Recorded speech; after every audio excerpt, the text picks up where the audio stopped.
চাঁদাবাজদের কোনো ধরন, জাত, ধর্ম, কর্ম বা কোনো দল হইতে পারে না। 1552 জনের 81 জনের রক্তের বিনিময় আজকে এই স্বাধীন হয়েছে, জীবনের বিনিময়।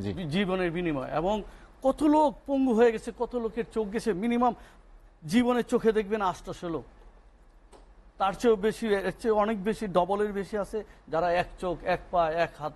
ওরা কিন্তু একবারের জন্য মন খারাপ করে না, একবারে। তখন ওদের মন খারাপ হবে যখন দেখবে যে আমরা কি বাংলাদেশ চেয়েছিলাম, কি বাংলাদেশ পেলাম। রক্তের বিনিময় যে স্বাধীন হইল, এটা যাতে পূর্ণ আবৃত্তি আরেকবার এই আন্দোলন বা এইরকম ধরনের আর কোনো মারবক খালি দেখতে চাই না, আর কোনো বোনকে আমরা বিধবা হতে দেখতে চাই। যে তার দলের পক্ষ থেকে কি পদক্ষেপ নেওয়া হয়েছে এবং তাদের দৃষ্টিভঙ্গিটা কি এই দখলদার ভূমিদস্যু বা যারা আছেন তাদের প্রেক্ষিতে? এটি দলীয় পর্যায়ে গেল, কিন্তু ব্যক্তি পর্যায়ে একজন ব্যবসায়ী, তার নিরাপত্তা যেমন দরকার, তার সম্পদের নিরাপত্তা দরকার, সেটাও তো দখলদার যারা তাদের নিবৃত্ত করার ক্ষেত্রে সরকারকে কি আরো কঠোর হওয়া উচিত কিনা, বা সে ধরনের কোনো পদক্ষেপ দৃশ্যমান আপনি দেখতে পাচ্ছেন কিনা? ধন্যবাদ আপনাকে। অ্যাকচুয়ালি তো আমাদের বিএনপির কাছে প্রত্যাশাটা অনেক বেশি, কারণ আমরা যখন প্রথম ভোট দিতে শিখছি তখন কিন্তু বিএনপিকে ভোট দিয়ে প্রথম স্টার্ট করছি। এই জন্য এই দলটার প্রতি আমাদের অন্যরকম একটা ভালোবাসা আছে। এবং আপনি খেয়াল করে দেখবেন বিএনপির লোকগুলি যারা বিএনপি করেন ম্যাক্সিমামই খুব এলিট ফ্যামিলিতে আসছে, সজ্জন, ভদ্র, এরা পড়াশোনা করে, বুঝছেন। আমি বিশেষ করে রবিউল ভাইকে দেখছি যে এই বিগত 15 বছর আপনাদের টক শোতে তার উপরে যে হ্যামারিং, যে টর্চারিং হয়েছে, উনি কিন্তু একটুও নড়ে নাই। দেখবেন উনি উনার মতো করে একদম ওই বাইরে কি লোক দাঁড়ায় আছে, বাইরে কি পুলিশ দাঁড়া আছে বা ডিবি দাঁড়া আছে, একটুও ঘাবড়ে নেই ভদ্রলোক। এবং তার প্রতি কি অন্যায়গুলি হয়েছে আমরা তো ওই গত নির্বাচনে দেখছি, যখন বিগত মেয়রের বিরুদ্ধে উনি নির্বাচন করছিলেন, দেখছি আমরা।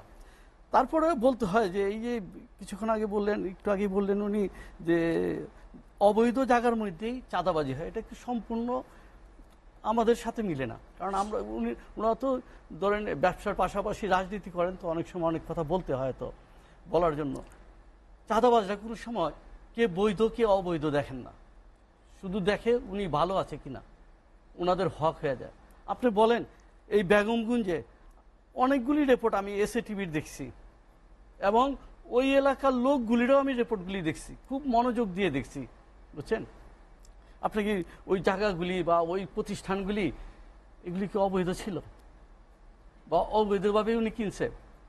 নিশ্চয়ই অবৈধভাবে কিনেন। এবং ওইখানকার রিপোর্টটা দেখলে স্পষ্ট, এবং ওই জায়গাগুলি যদি আজকে এই অনেক আগে যদি উনি ঠিক মতো আপনার বুঝে পেতেন, তাহলে হয়তো ওইখানে অনেক মেল ইন্ডাস্ট্রি, অনেক কিছু পরিকল্পনা ওনার ছিল, এবং হয়তো তাহলে কি হলো, ওইখানকার যে সাধারণ লোকগুলি যারা খেটে খাওয়া মানুষগুলি বঞ্চিত হইল। আর চাঁদাবাজদের কোনো ধরন, জাত, ধর্ম, কর্ম বা কোনো দল হইতে পারে না। আপনি দেখেন, আমি ঠিক 5 তারিখে যখন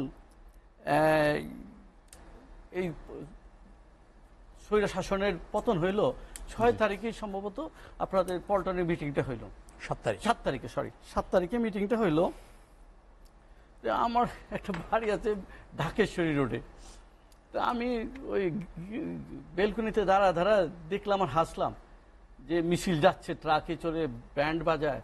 এই লোকগুলি কারা? এই বিগত স্বৈর শাসনের সময় এই মেজরিটির লোকগুলি ছিল, এলাকায় দাবড়ায় বেড়াইছে।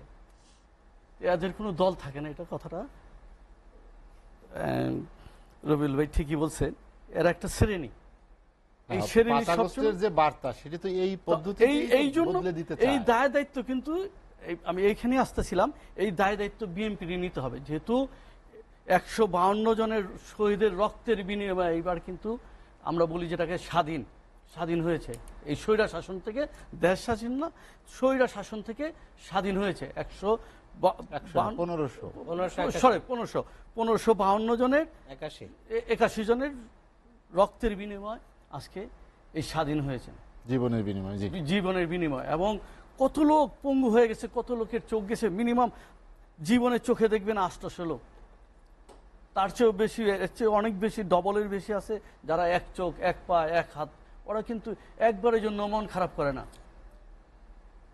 একবারে তখন ওদের মন খারাপ হবে যখন দেখবে যে আমরা কি বাংলাদেশ চেয়েছিলাম, কি বাংলাদেশ পেলাম।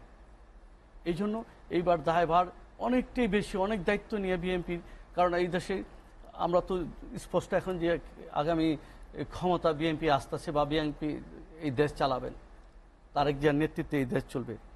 এই জন্য আমাদের বলা উচিত বা বলতে হবে আমাদের, কারণ আমরা বিগত দিনের সবসময় স্বৈর শাসনের নেতৃত্ব যারা ছিলেন সবসময় বলতেন জিরো টলারেন্স, এবং যে অন্যায়গুলি হয়েছে কাজ হতো উল্টো, যার ফলে আমরা চাই না আর এই উল্টো বলে যে এই ইউনিয়ন পর্যায়ে, ওয়ার্ড পর্যায়ের যে যারা দলবাজি বা যারা চাঁদাবাজি করার জন্য রাজনীতি করেন, অ্যাকচুয়ালি তো রাজনীতি করেন না, রাজনীতিকে ব্যবসায়ী হিসেবে, হাতিয়ার হিসেবে যারা ব্যবহার করেন, এই আমরা চাই না যে আর আগামীতে এরা ফিরে আসুক এবং এই ধরনের আমাদের মধ্যে আতঙ্কের সৃষ্টি হোক। যে আত্মত্যাগ বা যে ত্যাগের বিনিময়ে যে স্বপ্ন বাস্তবায়ন সেটি হবে, যেটি রবিউল ভাই বললেন যে আসলে আমরা হতাশ হতে চাই না, আমরা আশা রাখতে চাই বন্ধ হবে এই দুর্বৃত্তায়ন।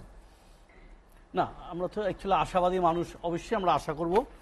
আর আমি এর আগের রাউন্ডেই বলছি যে বিএনপির কাছে আমাদের প্রত্যাশাটা অনেক অনেক বেশি, যার ফলে আমরা তো আশা করবই যে, এবং আমরা তো জানি বা আমাদের এই বাংলাদেশের যে স্টেক হোল্ডারগুলি আছে সবাই জানে যে আগামী সরকার গঠন করতে যাচ্ছেন বিএনপি।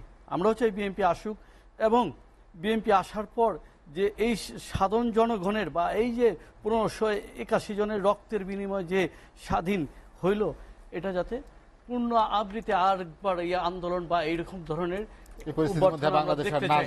আর কোনো মারবক খালি দেখতে চাই না, আর কোনো বোনকে আমরা বিধবা হতে দেখতে চাই।